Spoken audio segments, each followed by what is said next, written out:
If you ever need to send a private message and make sure the recipient can only access it for a limited time, Gmail's confidential mode is a simple option to use. In today's video, I'm going to show you how to send a password-protected email in Gmail step by step so you can add extra security to sensitive messages, links, or information you don't want forwarded, copied, or saved permanently. If this video helps you out, make sure to hit the like button and subscribe for more easy tech tutorials just like this.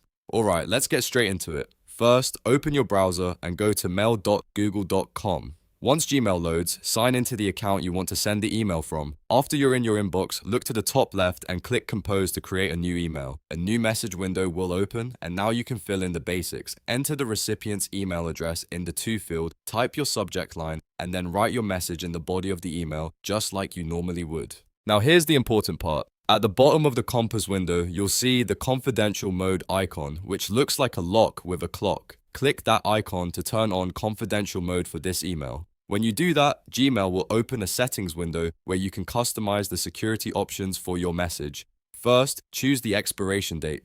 This controls how long the recipient can access the email before it automatically expires. Depending on your needs, you can choose a short time period or leave it set longer. But for sensitive messages, a shorter expiration is usually the safer choice. Next, you'll see the SMS Passcode option. This is optional, but it adds another layer of security. If you turn it on, the recipient will need a code sent by text message in order to open the email. That means even if someone gets access to their inbox, they still won't be able to read the message without the passcode. If security matters, this is definitely the more secure option to use. Once you've selected the expiration date and decided whether to use SMS passcode protection, click Save.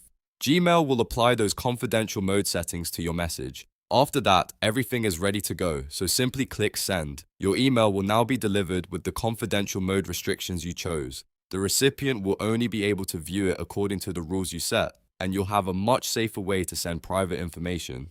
Just remember, confidential mode is not exactly the same as a traditional password-protected attachment system, but it is Gmail's built-in method for controlling access to sensitive emails. So if you want to limit forwarding, copying, downloading, or long-term access, this is the feature you want to use. And that's it. You've now learned how to send a password-protected email in Gmail using confidential mode. If this tutorial helped, please give it a thumbs up and subscribe to the channel for more step-by-step tutorials like this one. Thanks for watching, and I'll see you in the next video.